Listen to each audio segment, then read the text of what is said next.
अगर ये मांग पूरी नहीं होगी तो हम वोट ही नहीं डालेंगे।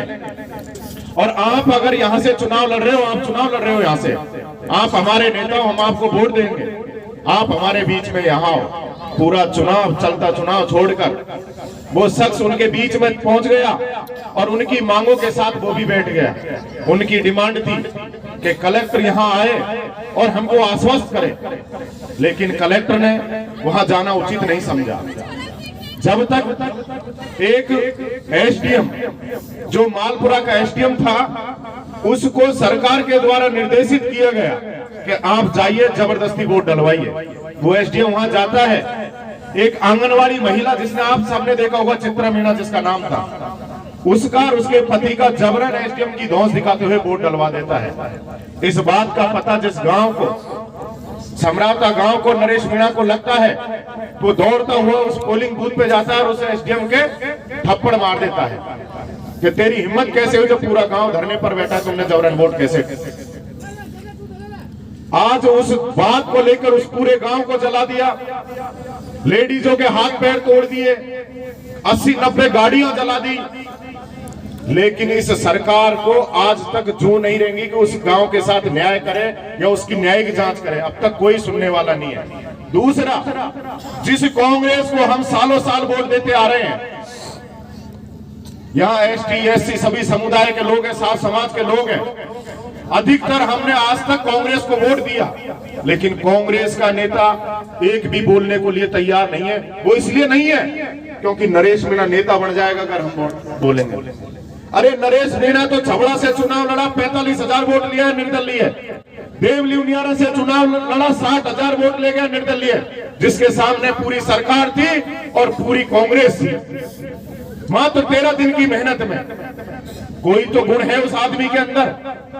आज उनका बेटा आपके बीच में न्याय की भीख मांगने आया है, उसका बाप जेल के अंदर है, इसकी उम्र अभी 10वीं क्लास में पढ़ने की नहीं है, लेकिन एक परिवार के अंदर दर्द होता है।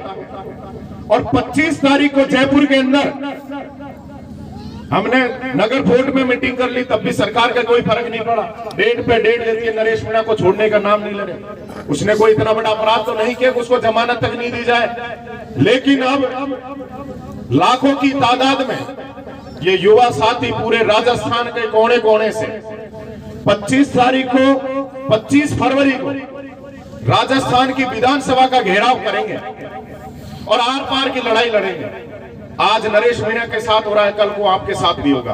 अरे आप नरेश मीणा को छोड़िए, उस गांव का साथ न्याय करिए जिस गांव ने सालों साल आपको वोट दिए। कम से कम उसकी तो भरपाई करिए, उसको तो न्यायिक जांच करवाइए। उनके गाड़ियां जला दी, मकान तोड़ दिए, लेडीजों के हाथ पैर तोड़ दिए। उस रात को अगर आप देख ले तो ऐसा लगता है कि शायद अंग्रेजों के राज में भी ऐसा नहीं हुआ होगा। हम उस मौके के प्रत्यक्षदर्शी थे। वहां गांव जल रहे, कड़पे जल रही है, गाय भैंस भग रही है। वो तो रात का समय था। गांव में अनहोनी होने से इसलिए बच गए कि तालाब पास में था। एक तरफ जाए तो पुलिस, दूसरी तरफ जाए तो तालाब। छोटे छोटे बच्चे कमरों में कैद हो गए। पुलिस ने कमरों के शीशे तोड़े, मिर्ची बम फेंक दिए। या तो वो मरे या बाहर कूदे। बाहर कूदे तो पुलिस, लेडीजें मकानों से कूद गई, बच्चे मकानों से कूद गए, और जो लोग थे वो पानी में होकर निकल गए।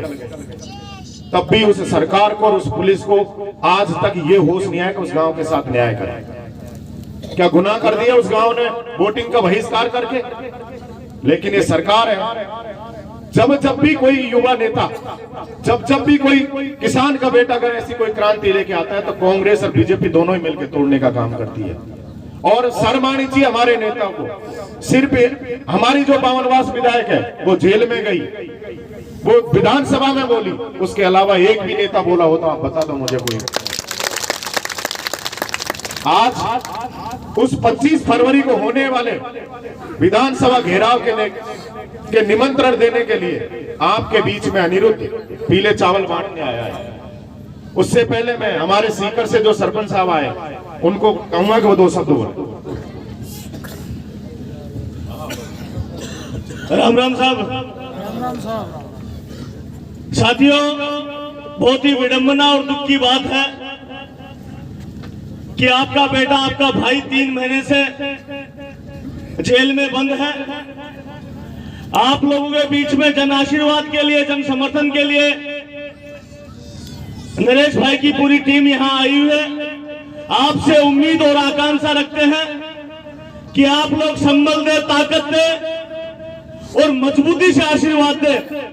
और हमारा बेटा अनिरुद्ध भी आपके बीच में पूछा है, यही उम्मीद और आकांक्षा लेके कि मां चित्रा के रूप में माता बहनों का आशीर्वाद मिलेगा, पंच पटेलों के रूप में नौजवान साथियों के रूप में मुझे आशीर्वाद मिलेगा। तो इस उम्मीद और आकांक्षा के साथ में आप लोगों से निवेदन करने, अपील करने, तमाम पूरी टीम यहाँ आपके बीच में पूछी है। आपको पता है कि जब जब भी इस तरह के जुल्म, अत्याचार, अन्याय जब होता है समाज में, तो हमारे नरेश जैसे भाई इंकलाब का नारा देके उस आग में कूद पड़ते हैं और उस आग की हमें सजा मिलती है। हमें अपने आज भाई हमारा अपने परिवार से दूर है, हम सबसे दूर है। इसी तकलीफ, इसी पीड़ा, इसी वेदना को समझते हुए, महसूस करते हुए, आत्मसात करते हुए मैं भी 300 किलोमीटर दूर से चल के आया हूं सिक्योरिटी से, कि मेरे मेरा भाइयों को यह मैसेज दे सकूं कि बाबा साहब ने कहा था उठो, जागो और संघर्ष करो।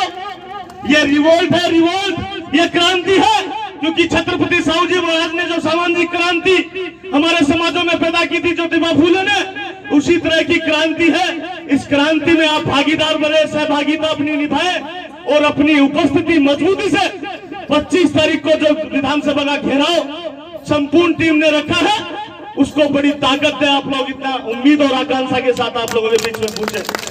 भाइयों, ये इस तरह का आंदोलन जो जन आंदोलन बन चुका है, ये थप्पड़ कांड नहीं है। ये मजदूर, किसान, जो नीचे तबके के लोग हैं, उनकी आवाज है। ये ताकत जो एक थप्पड़ के रूप में लोग मानते हैं, इसको थप्पड़ मत मानना, क्योंकि ये सिस्टम के खिलाफ, ये सिस्टम के खिलाफ, लड़ाई के खिलाफ एक आवाज थी। और ये जो निकम्मी सरकारें हैं, गूंगी बहरी सरकार है, उसको जगाने के लिए जो पर्ची की सरकार है, क्योंकि ये बारी बारी से रिपोर्ट होती है, हर 5 साल में चेंज होती है। तो भाई थाने एक ऐसी बात हम बता दूं, गहराई में, समुद्र में गहराई में उतरने जब भाई गेज को पता लगे। और इस तरह का आंदोलन जो इस तरह की लड़ाई लड़ता है ना, वो पूरी आग में जलता है। इस आग को आप लोग समझना, इस ज्वालामुखी को आप लोग समझना पड़ेगा आप लोगों को। और आप लोगों को इंकलाब का, नौजवानों में इंकलाब पैदा करना पड़ेगा। और जिस दिन नौजवानों ने यह धधकता हुआ ज्वालामुखी अपने सीने में रख लिया, निश्चित रूप से समाज में परिवर्तन होगा। और सत्ता पे जो लोग काबिज है, उनको राजी नहीं तो बेराजी बहुत जल्दी बैक टू पैविलियन जाना होगा, निश्चित रूप से आपको बता देता हूं।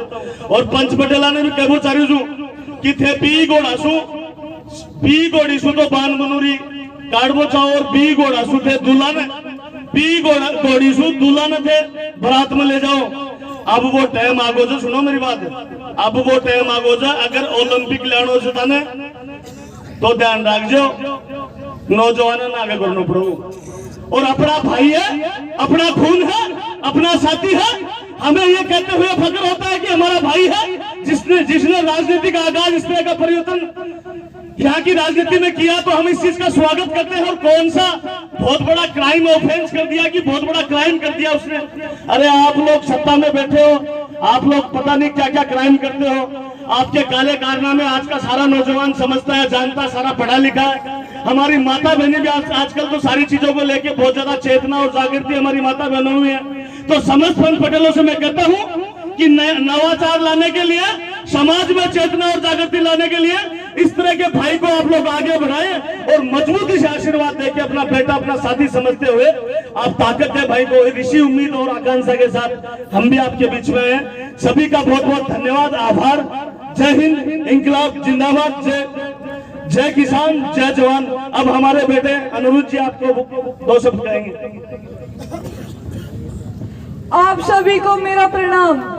जैसा कि आप सभी को पता है, मेरे पापा पिछले 3 महीनों से जेल में बंद है। ये सरकार उनको जेल में ही बंद रखना चाहती है। इसीलिए सरकार ने कोर्ट में प्रेशर बनाने के लिए 5-5 पीपी और 1 डबल एजी लगा रखे हैं। जब भी मेरे पापा की तारीख आती, ये ऐसे बोल देते नेक्स्ट वीक आना, अगले हफ्ते आना। मेरे पापा किसानों, मजदूरों और शोषितों की लड़ाई लड़ते हैं। वो भ्रष्टाचार के खिलाफ लड़ते हैं। इसीलिए पिछले कांग्रेस के राज में भी प्रमोद जैन जी भैया ने उनको बार बार जेल भिजवाया और उनको प्रताड़ित किया। उनको जनता ने ये परिणाम दिया कि पहले वो 2023 का विधानसभा चुनाव हार गए थे, फिर वो 2024 में लोकसभा का चुनाव हार गए।